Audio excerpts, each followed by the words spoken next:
ನಮಸ್ಕಾರ ಸ್ನೇಹಿತರೆ, ನಾನು ಇವತ್ತಿನ ವಿಡಿಯೋದಲ್ಲಿ ಶಿಕ್ಷಕರ ನೇಮಕಾತಿಗೆ ಸಂಬಂಧಪಟ್ಟಾಗಿರ್ತಕ್ಕಂಥದ್ದು ಸ್ಟಡಿ ಪ್ಲಾನ್ ಅಂದ್ರೆ how to success to exam ಅಂದ್ರೆ ಇಂಪಾರ್ಟೆಂಟ್ ಅಂದ್ರೆ 2026-27ನೇ ಸಾಲಿನಲ್ಲಿ ಪ್ರಮುಖವಾಗಿರ್ತಕ್ಕಂಥದ್ದು ಈಗ ನೋಟಿಫಿಕೇಶನ್ ಆಗುತ್ತೆ 100%. ಯಾಕಂದ್ರೆ ಈಗ ಮೊನ್ನೆ ಬಜೆಟ್ನಲ್ಲಿ ಕರ್ತಕ್ಕಂಥ ನೋಟಿಫಿಕೇಶನ್ ನೆಕ್ಸ್ಟ್ ಬಜೆಟ್ ಆಗೋಕ್ಕಿಂತ ಮುಂಚೆ ಅವರು ಏನು ಮಾಡ್ತಾರೆ ನೋಟಿಫಿಕೇಶನ್ ಮಾಡಬೇಕಾಗುತ್ತೆ. ಹಾಗಾಗಿ ಮೋರ್ ಇಂಪಾರ್ಟೆಂಟ್ ಆಗಿರ್ತಕ್ಕಂಥದ್ದು ಏನಪ್ಪ ಅಂದರೆ ಈ ಶಿಕ್ಷಕರ ನೇಮಕಾತಿ. ಯಾಕಂದರೆ 10,000ಕ್ಕಿಂತ ಹೆಚ್ಚು ಅಂದರೆ ಸುಮಾರು 15,000 ಲೆವೆಲ್ಗೆ ಕರ್ತಕ್ಕಂಥ ಈ ಶಿಕ್ಷಕರ ನೇಮಕಾತಿ ಅಂದರೆ ಕರ್ನಾಟಕದಲ್ಲಿ ಅತಿ ಹೆಚ್ಚು ಆಗಿರ್ತಕ್ಕಂಥ ಪೋಸ್ಟು ಶಿಕ್ಷಕರ ನೇಮಕಾತಿ ಅಂತ ಹೇಳ್ಬೋದು.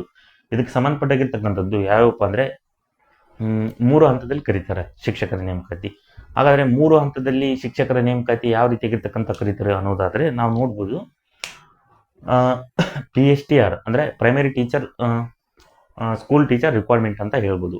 ಅಂದರೆ 1ರಿಂದ 5ನೇ ತರಗತಿ ಏನು ಪಾಠ ಮಾಡ್ತಾರೋ ಅವರಿಗೆ ಅಂತ ಹೇಳ್ಬೋದು. ನೆಕ್ಸ್ಟ್ GPSTR ಅಂದರೆ ಪದವೀಧರ ಶಾಲಾ ಶಿಕ್ಷಕರ ನೇಮಕಾತಿ ಅಂತ ಕರಿತೀವಿ. So graduate primary school teacher requirement ಅಂತ ಕರಿತೀವಿ. ಸೊ HSTR ಮತ್ತೆ ಏನು ಅನ್ನೋದಾದರೆ ಹೈಸ್ಕೂಲ್ ಟೀಚರ್ ರಿಕ್ವೈರ್ಮೆಂಟ್ ಅಂದರೆ ಪ್ರೌಢಶಾಲಾ ಶಿಕ್ಷಕರ ನೇಮಕ. ಅಂದರೆ HSTR 8ರಿಂದ 10, GPSTR 6ರಿಂದ 8, PSTR 1ರಿಂದ 5 ಇವು ಆಗಿರ್ತಕ್ಕಂಥ ಕ್ಲಾಸಸ್ಗಳು ಮಾಡ್ತಾರೆ. ಹಾಗಾದರೆ ಇವು ಹಾಲ್ ಇನ್ ಒನ್ ಹೇಗೆ ರೀತಿಯಾಗಿರ್ತಕ್ಕಂಥ ಸ್ಟಡಿ ಮಾಡಬೇಕು. ನಾವು ಈಗ B.Ed D.Ed ಪಾಸ್ ಮಾಡಿ ಪೇಪರ್ 1 ಪೇಪರ್ 2 ಯಾರ್ಯಾರು ಪಾಸ್ ಆಗಿದ್ದಾರೋ ಅವರು ಮಲ್ಟಿಪಲ್ ಆಗಿರ್ತಕ್ಕಂಥ ಎಕ್ಸಾಮ್ಗಳಿಗೆ ಓದಬೇಕಾಗತ್ತೆ. ಏನಪ್ಪ ಅಂದರೆ ಮಲ್ಟಿಪಲ್ ಎಕ್ಸಾಮ್ಗೆ ಓದಬೇಕಾದ್ರೆ ಅಪ್ಲಿಕೇಶನ್ ಕೂಡ ನೀವು ಏನಪ್ಪ ಅಂದರೆ ಈ GPSTR HSTRಗೆ ಆಗಿರ್ಬೋದು ಅಥವಾ PSTR GPSTRಗೆ ಹಾಕಿರ್ಬೋದು ನೀವು. ಯಾಕಂದರೆ ಕ್ವಾಲಿಫೈ ಅಂತೂ ಇರುತ್ತೆ 100%. ಕ್ವಾಲಿಫೈ ಇರೋ ನಂತರ ನಾವು ಮೇನ್ ಬರುತ್ತಲ್ಲ CT ಅವ್ರ ನೋಟಿಫಿಕೇಶನ್ ಆದಮೇಲೆ ಅಲ್ಲಿ ಕಾಮನ್ ಆಗಿರ್ತಕ್ಕಂಥ ಸಬ್ಜೆಕ್ಟ್ ಯಾವುದಂದ್ರೆ ನಾನು ಹೇಳ್ತೀನಿ ಪೇಪರ್ 1 ಪೇಪರ್ 2 ಪೇಪರ್ 3 ಅಂತ ಇರ್ತವೆ. ಈ ರೀತಿ ಇರುತ್ತೆ GPSTR. HSTR ಆದರೆ ಪೇಪರ್ 1 ಪೇಪರ್ 2 ಹಿಂಗೆ ಆಗಿರ್ತಕ್ಕಂಥ ಪೇಪರ್ಗಳು ಇರ್ತವೆ. ಮತ್ತು PSTR ಪೇಪರ್ 1 ಆಗಿರ್ತಕ್ಕಂಥದ್ದು ಇರುತ್ತೆ. ಇಲ್ಲಿ ಇವು 3 ಟೀಚರ್ ಆಗಿರ್ತಕ್ಕಂತಹ ಏನಪ್ಪ ಅಂದರೆ ಎಕ್ಸಾಮ್ನಲ್ಲಿ ಮೇನ್ ಎಕ್ಸಾಮ್ನಲ್ಲಿ ಪೇಪರ್ 1 ಕಾಮನ್ ಸಬ್ಜೆಕ್ಟ್ ಇರುತ್ತಲ್ಲ ಅಲ್ಲಿ ಏನಪ್ಪ ಅಂದರೆ ಇವೆಲ್ಲ ಸಬ್ಜೆಕ್ಟ್ಗಳು ಕಾಮನ್ ಆಗಿ ಇರ್ತವೆ. ಯಾವಪ್ಪ ಅಂದರೆ ಕನ್ನಡ ಆಗಿರ್ಬೋದು, ಇಂಗ್ಲೀಷ್ ಆಗಿರ್ಬೋದು, ಗಣಕಯಂತ್ರ ಆಗಿರ್ಬೋದು, ಶೈಕ್ಷಣಿಕ ಮನೋವಿಜ್ಞಾನ ಆಗಿರ್ಬೋದು ಮತ್ತು ಸಾಮಾನ್ಯ ಅಧ್ಯಯನ ಆಗಿರ್ಬೋದು.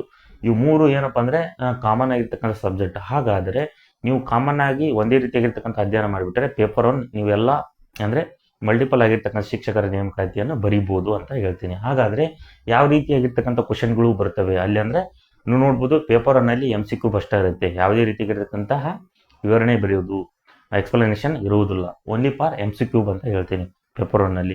ಪ್ಲಸ್ ಇದರ ಓದುವುದರ ಜೊತೆಗೆ ನೀವು ಪೇಪರ್ 2 ಮತ್ತು ಪೇಪರ್ 3ನಲ್ಲಿ ಏನಪ್ಪ ಅಂದರೆ ವಿವರಣೆಯನ್ನು ಕೂಡ ನೀವು ಓದೋರ ಮೂಲಕ ನೀವು ಅರ್ಥ ಮಾಡ್ಕೊಂಡು ಬರಿಬೋದು ವಿವರಣೆ. ಸೊ ಅದಕ್ಕೂ ಅನುಕೂಲ ಆಗುತ್ತೆ. ಇದು ಪ್ಲಸ್ ಅಲ್ಲೋದೆ. ಹಾಗಾದರೆ ಫಸ್ಟು ನಾವು ನೋಡೋಣ ಕನ್ನಡಕ್ಕೆ ಯಾವ ರೀತಿಯಾಗಿರ್ತಕ್ಕಂತಹ ಸಂಬಂಧಪಟ್ಟಿರ್ತಕ್ಕಂಥದ್ದು ಮಾರ್ಕ್ಸ್ಗಳು ಬರುತ್ತವೆ 3 ಹಂತದಲ್ಲಿ ಅನ್ನೋದಾದರೆ. ನೆಕ್ಸ್ಟು PSTRನಲ್ಲಿ ನೋಡ್ಬೋದು ಕನ್ನಡ ಸಬ್ಜೆಕ್ಟಿಗೆ ಸಂಬಂಧಪಟ್ಟದ್ದು ಅಲ್ಲಿ 20 ಮಾರ್ಕ್ಸ್ ಬರುತ್ತೆ ಪೇಪರ್ 1ನಲ್ಲಿ. PSTR ಪ್ರೈಮರಿ ಟೀಚರ್ಸ್ ಬರೀತಿದ್ರಲ್ಲೋ D.Ed ಪ್ಲಸ್ ಪೇಪರ್ 1 ಆದವರು ಅಲ್ಲಿ ಎಷ್ಟಪ್ಪ ಅಂದರೆ ನಾವು ನೋಡ್ಬೋದು 20 ಮಾರ್ಕ್ಸ್ ಬರುತ್ತೆ. ಅದು ಕಾಮನ್ ಆಗಿ ಓದ್ಬಿಟ್ರೆ ನೀವೇನು ಮಾಡ್ಬೋದು ಕನ್ನಡಕ್ಕೆ ಸಂಬಂಧಪಟ್ಟದ್ದು. ನೆಕ್ಸ್ಟು GPSTRಗೆ ಏನು ಬರುತ್ತೆ 25 ಮಾರ್ಕ್ಸ್ ಬರುತ್ತೆ ಕನ್ನಡ ಓದ್ಬಿಟ್ರೆ. ನೀವು GPSTR PSTR ಎರಡೂ ಬರೀಬೇಕಂದ್ರೆ 25 ಮಾರ್ಕ್ಸ್ ಅನುಕೂಲ ಆಗುತ್ತೆ. ನೆಕ್ಸ್ಟ್ ಬರೋದು ಏನಪ್ಪ HSTRಗೆ ಸಂಬಂಧಪಟ್ಟಿದ್ದು ಅಲ್ಲಿ ಸಬ್ಜೆಕ್ಟ್ ಪೇಪರ್ ಅಂತೂ ಇರುತ್ತೆ. ನೀವು ಕನ್ನಡಕ್ಕೆ ಓದ್ತಿರೋ ಅಲ್ಲಿ ವಿವರಣೆ ಕೊಡ್ಬೋದು. ಕನ್ನಡ ಸಂಧಿಗಳು ಅಂದರೆ ಏನು ಅಥವಾ ಕನ್ನಡ ವರ್ಣಮಾಲೆಯಲ್ಲಿ ಎಷ್ಟು ಅಂಕರಿದೆ ನೀವು ವಿವರಣೆವಾಗಿ ಬರೀರಿ ಅಂತ ಏನೋ ಒಂದು ಕೊಡ್ಬೋದು. ಅಥವಾ ಸಂಧಿಕಾರವನ್ನು ಬಿಡಿಸಿ ಎಕ್ಸ್ಪ್ಲನೇಷನ್ ಮಾಡಿ. ಸೊ ಅಲ್ಲಿ ಸಬ್ಜೆಕ್ಟ್ ಹೆಲ್ಪ್ ಆಗುತ್ತೆ ಅಂತ ಹೇಳ್ಬೋದು ನಾವು.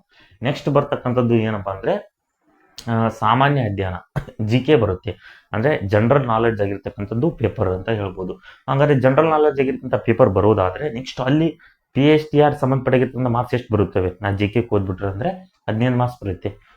ಅದನ್ನು ನಾನು GKನೇ ಓದ್ಬಿಟ್ರೆ ಮತ್ತೆ GPSTRನಲ್ಲಿ 25 ಮಾರ್ಕ್ಸ್ ಬರುತ್ತೆ. ಮತ್ತು ಆ GKನೇ ಓದ್ಬಿಟ್ರೆ HSTRನಲ್ಲಿ 25 ಮಾರ್ಕ್ಸ್ ಬರುತ್ತೆ. ನೋಡಿ ಎಲ್ಲವೂ ಆಗಿರ್ತಕ್ಕಂಥ ಕಾಮನ್ ಸಬ್ಜೆಕ್ಟು ನೀವು ಪೇಪರ್ನಲ್ಲಿ ಓದಿದ್ರೆ ನೀವು ಒಮ್ಮೆ ಕ್ಲಿಯರ್ ಆಗಿ ಏನಪ್ಪ ಸಾಮಾನ್ಯ GK ಓದ್ಬಿಟ್ರೆ ಇವೆಲ್ಲವೂ ಎಕ್ಸಾಮ್ ಮಲ್ಟಿಪಲ್ ಏನೇನಿದ್ರು ನೀವು ಬರೀಬೋದು ಅಂತ ನಾವು ಹೇಳ್ಬೋದು. ನೆಕ್ಸ್ಟ್ ಬರ್ತಕ್ಕಂಥದ್ದು ಗಣಕಯಂತ್ರ.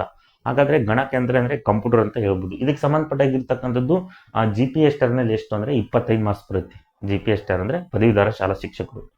ಮತ್ತು PSTRನಲ್ಲಿ 25, GPSTRನಲ್ಲಿ 10 ಮಾರ್ಕ್ಸು, HSTRನಲ್ಲಿ 13 ಮಾರ್ಕ್ಸ್ ಬರುತ್ತವೆ. ಕಂಪ್ಯೂಟರ್ಗೆ ಓದ್ಬಿಟ್ರೆ ಸಮಗ್ರವಾಗಿ ನೀವು ಅಷ್ಟು ಮಾರ್ಕ್ಸ್ ಅಂದರೆ ಮಲ್ಟಿಪಲ್ ಏನು ಬರೀತಾರೋ ಅವನಷ್ಟು ನೀವು ಏನಪ್ಪ ಅಂದ್ರೆ ಮಾರ್ಕ್ಸ್ ತಗೋಬೋದು ಅಂತ ಹೇಳ್ತೀನಿ. ನೆಕ್ಸ್ಟ್ ಬರ್ತಕ್ಕಂಥದ್ದು ಇಂಗ್ಲೀಷ್ ಏನಷ್ಟಪ್ಪ ಅಂದರೆ PA* ಸಂಬಂಧಪಟ್ಟದ್ದು 25 ಪ್ರೈಮರಿ, GPA* 6-8 25 ಮಾರ್ಕ್ಸ್ ಬರುತ್ತೆ, HA* 12 ಮಾರ್ಕ್ಸ್ ಬರುತ್ತೆ. ನೋಡ್ಬೋದು ಇಂಗ್ಲೀಷ್ ಕ್ಲಿಯರ್ ಆಗಿ ನೀಟಾಗಿ ಓದ್ಕೊಂಡ್ಬಿಟ್ರೆ 3 ಎಕ್ಸಾಮ್ಗೆ ಓದ್ಬೋದು, ಸಪ್ರೇಟ್ ಓದೋ ಅವಶ್ಯಕತೆ ಇಲ್ಲ. ಒಂದ್ಸಲ ನೀಟಾಗಿ ಓದ್ಬಿಟ್ರೆ 3 ಎಕ್ಸಾಮ್ ಬರುತ್ತೆ. ಮತ್ತು ಶೈಕ್ಷಣಿಕ ಮನೋವಿಜ್ಞಾನಕ್ಕೆ ಸಂಬಂಧಪಟ್ಟಿರ್ತಕ್ಕ ಮೋರ್ ಇಂಪಾರ್ಟೆಂಟ್ ಆಗಿರ್ತಕ್ಕಂಥ ಸಬ್ಜೆಕ್ಟ್, ಯಾಕಂದರೆ ಇದು ಎಕ್ಸ್ಪ್ಲನೇಷನ್ಗೂ ಹೆಲ್ಪ್ ಆಗುತ್ತೆ, ಮೋಸ್ಟ್ ಅಂದರೆ ಇಂಪಾರ್ಟೆಂಟ್. ಇಲ್ಲಿ ನಾನು ಕೊಡ್ತಕ್ಕಂಥದ್ದು MCQಗೆ ಭಾಳ ಹೆಲ್ಪ್ ಆಗಿರ್ತಕ್ಕಂಥದ್ದು ಅಂತ ಹೇಳ್ಬೋದು. ನೆಕ್ಸ್ಟು ಇಲ್ಲಿ PA* ಸಂಬಂಧಪಟ್ಟದ್ದು 25 ಮಾರ್ಕ್ಸ್ ಆಯಿತು, GPA* 50 ಮಾರ್ಕ್ಸ್ ಆಯಿತು. ನೋಡ್ರಿ ಎಷ್ಟು ಕೊಡೋದು GPA* ಶೈಕ್ಷಣಿಕ ಮನೋವಿಜ್ಞಾನ ಪ್ಲಸ್ ಏನು ಕೊಡ್ತಾರೆ ಅಲ್ಲಿ ಮೌಲ್ಯ ಶಿಕ್ಷಣದ ಬಗ್ಗೆ ಕೊಡ್ತಾರೆ. ಅಲ್ಲಿ ಎಕ್ಸ್ಟ್ರಾ ಒಂದು ಸ್ವಲ್ಪ ಬುಕ್ ಓದ್ಕೋಬೇಕಾಗುತ್ತೆ ನೀವು, ಸ್ಪರ್ಧಾವನ್ನತಿ ಬುಕ್ ಐತಲ್ಲ, ನಾನು ಬುಕ್ ಲಿಸ್ಟ್ ಕೂಡ ನಾನು ಹೇಳ್ತಾ ಹೋಗಿದ್ದೀನಿ ಇಂದಿನ ವಿಡಿಯೋದಲ್ಲಿ. HSTR ಕೂಡ ಎಲ್ಲಿ ಅಂದರೆ 25 ಮಾರ್ಕ್ಸು ಏನು ಬರ್ತದಪ್ಪ ಶೈಕ್ಷಣಿಕ ಮನೋವಿಜ್ಞಾನಕ್ಕೆ ಸಂಬಂಧಪಟ್ಟಾಗಿರ್ತಕ್ಕಂಥದ್ದು ಬರ್ತವೆ ಅಂತ ನಾನು ಹೇಳ್ತೀನಿ. ಇದು ಏನಪ್ಪ ಅಂದರೆ ಆಲ್ ಇನ್ ಒನ್ 3 ಎಕ್ಸಾಮಿಗೆ ಒಂದೇ ರೀತಿಯಾಗಿರ್ತಕ್ಕಂಥ ಅಧ್ಯಯನ ಮಾಡೋದು ಮೋರ್ ಇಂಪಾರ್ಟೆಂಟ್. ಈ ಹಂತ ಐತಲ್ಲ ಭಾಳ ಪ್ರಮುಖವಾಗಿದ್ದು. ಪೇಪರ್ 1ನಲ್ಲಿ ನೀವು ಕ್ಯಾಚ್ ಮಾಡಬೇಕಾಗಿದ್ದ ಮಾರ್ಕ್ಸು ಅದು ಪ್ರಮುಖವಾಗಿರ್ತಕ್ಕಂಥದ್ದು. ಆಲ್ ಇನ್ ಒನ್ ಒಂದೇ ಸ್ಟಡಿ ಮಾಡಿಬಿಟ್ರೆ ಸಾಕು, ಪೇಪರ್ 1 ಕ್ಲಿಯರ್. ಓನ್ಲಿ ನಿಮ್ದು ಏನು ಎಕ್ಸ್ಪ್ಲನೇಷನ್ ಇರುತ್ತೋ ಪೇಪರ್ 2 ಪೇಪರ್ 3 ಏನಿರುತ್ತೋ ಸ್ವಲ್ಪ ಹೆಚ್ಚಿನ ಗಮನವನ್ನು ನೀವು ಕೊಡಬೇಕಾಗುತ್ತೆ. ನೆಕ್ಸ್ಟು ಇನ್ನೊಂದು ಏನಪ್ಪ ಅಂದರೆ ಮೋಸ್ಟ್ ಇಂಪಾರ್ಟೆಂಟ್ ಅಂತ ನಾನು ಹೇಳ್ಬೋದು. ನೆಕ್ಸ್ಟು ವಿವರಣೆ ಸಂಬಂಧಪಟ್ಟಾಗಿರ್ತಕ್ಕಂಥದ್ದು ಏನಪ್ಪ ಅಂದರೆ ವಿವರಣೆ ಏನು ಇದನ್ನು ಬರದೆ ಪೇಪರ್ 2 ಪೇಪರ್ 1 ಕ್ಲಿಯರ್ ಆಗಿಬಿಟ್ಟು ನಿಮ್ಮದು ಏನೇನು ಎಕ್ಸ್ಟ್ರಾ ಇರ್ತಿತ್ತು ಓದಿದ್ರೆ ಇಲ್ಲಿ ವಿವರಣೆ ರೀತಿಯಾಗಿರ್ತಕ್ಕಂಥ ಪೇಪರ್ 2 ಆದರೂ ಪೇಪರ್ 3ನಲ್ಲಿ ಬರ್ಬೋದು. ಇಲ್ಲಿ GPA* ಮತ್ತು HA*ಗೆ ಸಂಬಂಧಪಟ್ಟಾಗಿರ್ತಕ್ಕಂಥದ್ದು ವಿವರಣೆಗೆ ಮೋಸ್ಟ್ ಇಂಪಾರ್ಟೆಂಟ್ ಆಗುತ್ತೆ. ಸೊ ಅಲ್ಲಿ ಏನೋ ಅಪ್ಲೈಡ್ ಕ್ವಶನ್ಸ್ ಏನಾರು ಕೊಟ್ಟರು ನಿಮ್ಮ ಏನಪ್ಪ ಅಂದರೆ ವಾಕ್ಯಗಳನ್ನು ಹಾಕಿ ಬರಿಬೋದು. ನೆಕ್ಸ್ಟು PA*ಗೆ ಪೇಪರ್ 1 ಐತೆ ಅಂತ ಅಷ್ಟೇ ಇದೆ, ಬಟ್ ಅವ್ರೇನಾದರೂ ಪೇಪರ್ 2 ಮಾಡಿದೆ ಅಂದರೆ ಸೊ ಅದಕ್ಕೂ ಕೂಡ ಅನುಕೂಲ ಆಗುತ್ತೆ ಅಂತ ನಾನು ಹೇಳ್ಬೋದು. ನೆಕ್ಸ್ಟು ಏನಪ್ಪ ಅಂದರೆ ಮೇನ್ ಸ್ಟ್ರಾಟಜಿ ಸ್ಟಡಿ ಮಾಡೋದು. ಇವನ್ನೆಲ್ಲನೂ ಓದಬೇಕಾದ್ರೆ ನಾನು ಏನು ಮಾಡಬೇಕು ಅಂದರೆ ಡೈಲಿ ಆಗಿರ್ತಕ್ಕಂಥ ಏನಪ್ಪ ಸ್ಟಡಿ ಪ್ಲಾನ್ ಅನ್ನೋದಾದರೆ ನೆಕ್ಸ್ಟ್ ನೋಡ್ಬೋದು ನೀವು ಪ್ರತಿದಿನ 6-8 ಗಂಟೆ ಓದಲೇಬೇಕಾಗುತ್ತದೆ. ನೀವು ಈಗ ಟೀಚರ್ಸ್ಗೆ ಓದಬೇಕಾದ್ರೆ 1 ಅಥವಾ 2 ತಾಸು ಓದಿದ್ರೆ ಆಗಲ್ಲ. ಸೊ ಏನಪ್ಪ ಅಂದರೆ ಪ್ರತಿದಿನ 6-8 ಗಂಟೆಗಳ ಕಾಲ ನೀವು ಅಧ್ಯಯನವನ್ನು ಮಾಡಬೇಕಾಗುತ್ತದೆ. ನೆಕ್ಸ್ಟ್ ಅಥವಾ ನೀವೇನಾದರೂ ಕಾಲೇಜ್ ಏನಾದರೂ ವರ್ಕಿಗೆ ಹೋದರೆ ಅಥವಾ ಸ್ಕೂಲ್ಗೆ ಏನಾದರೂ ಟೀಚಿಂಗ್ ಮಾಡ್ತಿದ್ರೆ ಪ್ರೈವೇಟ್ನಲ್ಲಿ ಅನ್ನೋದಾದರೆ ನೆಕ್ಸ್ಟ್ 3-4 ಗಂಟೆಗಳ ಕಾಲ ನೀವು ದಿನಕ್ಕೆ ಓದಲೇಬೇಕಾಗುತ್ತೆ. ನೆಕ್ಸ್ಟು ಏನಪ್ಪ ಅಂದರೆ ನೋಟ್ಸ್ ಮಾಡಿ ರಿವಿಷನ್ ಮಾಡಿಕೊಳ್ಬೇಕು. ನೀವೇನು ಓದ್ತಿದ್ರೋ ಅದನ್ನೊಂದು ನೋಟ್ಸ್ ಮಾಡಿಕೊಳ್ಳಿ, ಯಾಕಂದರೆ ನೀವು ಪೇಪರ್ 2 ಮತ್ತು ಪೇಪರ್ 3ರಲ್ಲಿ ಅಲ್ಲಿ ವಿವರಣೆ ಬರೀಬೇಕಲ್ಲ, ಅಲ್ಲಿ ಅನುಕೂಲ ಆಗುತ್ತೆ. ಹಾಗಾಗಿ ನೀವು ನೋಟ್ಸ್ ಮಾಡ್ಕೊಳ್ಳಿ ನಿಮ್ಗೆ ಸಂಬಂಧಪಟ್ಟಾಗಿರ್ತಕ್ಕಂಥದ್ದು, ಮತ್ತು ರಿವಿಷನ್ ಕೂಡ ಅಲ್ಲಿ ಮಾಡಬೇಕಾಗುತ್ತದೆ. ನೀವು ಬರೆದದ್ದು ಏನು ಪಾಯಿಂಟ್ಸ್ ಮಾಡಿರ್ತೀರಲ್ಲೋ ಅದನ್ನು ವಿವರಣೆಯನ್ನು ಮಾಡಬೇಕಾಗುತ್ತೆ. ನೆಕ್ಸ್ಟು ವೀಕ್ಲಿ ಮಾಕ್ ಟೆಸ್ಟನ್ನು ಬರೆಯಿರಿ. ವೀಕ್ಲಿ ಮಾಕ್ ಟೆಸ್ಟ್ ಅನ್ನೋದಾದರೆ ನೀವೇನಾದರೂ ಒಂದು ಕ್ವಶನ್ ಪೇಪರ್ ಅಥವಾ ಮಾಡಲ್ ಕ್ವಶನ್ ಪೇಪರ್ ನೀವೇನೋ ಮಾರ್ಕೆಟ್ನಲ್ಲಿ ತಂದು ಏನೋ ಬುಕ್ಕು ಸ್ಟಾಲ್ನಲ್ಲಿ ತಂದು ಬಿಡಿಸ್ಬೇಕಾಗುತ್ತದೆ. ಮತ್ತಿಲ್ಲ ಯಾವುದೇ ಕ್ವಶನ್ ಹಳೆ ಓಲ್ಡ್ ಕ್ವಶನ್ ಪೇಪರ್ ಇಟ್ಕೊಂಡು ನೀವೇ ಸ್ವಂತ ಆಗಿರ್ತಕ್ಕಂಥ ಮಾರ್ಕ್ ಟೆಸ್ಟನ್ನು ನೀವು ಸಪ್ರೇಟಾಗಿ ಕುಂತು ನೀವು ಬಿಡಿಸ್ಬೇಕಾಗುತ್ತೆ. ಎಷ್ಟು ಅವರಿಗೆ ನಾನು ಬಿಡಿಸಿದೆ ಅನ್ನೋದು ನಿಮ್ಮ ಟೈಮ್ ಟೇಬಲ್ ಸ್ಟಾರ್ಟ್ ಮಾಡ್ಕೊಂಡು ನೀವು ಬಿಡಿಸ್ಬೇಕಾಗುತ್ತೆ. ನೆಕ್ಸ್ಟು ಅಂದರೆ ಪ್ರೀವಿಯಸ್ ಕ್ವಶನ್ ಪೇಪರು ಪ್ರಾಕ್ಟೀಸ್ ಮಾಡಿ. ಅಂದರೆ ನಾನು ಹೇಳಿದ್ನಲ್ಲ ಓಲ್ಡ್ ಕ್ವಶನ್ ಪೇಪರ್ ಏನಿದೆಯೋ ನೀವು ಹಿಂದೆ ಹೇಳಿರ್ತಕ್ಕಂಥ ಕಲೆಕ್ಟ್ ಮಾಡ್ಕೊಳ್ಳಿ, ವೆಬ್ಸೈಟ್ನಲ್ಲಿ ಆಗಿರ್ಬೋದು ಡೌನ್ಲೋಡ್ ಮಾಡ್ತೀರಿ, ಅಥವಾ ನಿಮ್ಮ ಸ್ನೇಹಿತರಿಂದ ಏನಾದರೂ ಏನಪ್ಪ ಅಂದರೆ ತೆಗೆದುಕೊಳ್ಳಿ, ಒಂದು ಕ್ವಶನ್ ಪೇಪರ್ ತಗೊಂಡು ಅಥವಾ ವೆಬ್ಸೈಟ್ನಲ್ಲಿ ಹುಡುಕಿ, ಇಲ್ಲ ನೀವು ಒಂದು ಹಾಳೆಯಲ್ಲಿ ಬರ್ಕೊಂಡು ನೀವು ಟೆಸ್ಟ್ ಮಾಡ್ಕೋಬೇಕು. ಆಮೇಲೆ ನೀವು ಎಕ್ಸಾಮ್ನಲ್ಲಿ ಬರೀಬೇಕಾಗತ್ತೆ.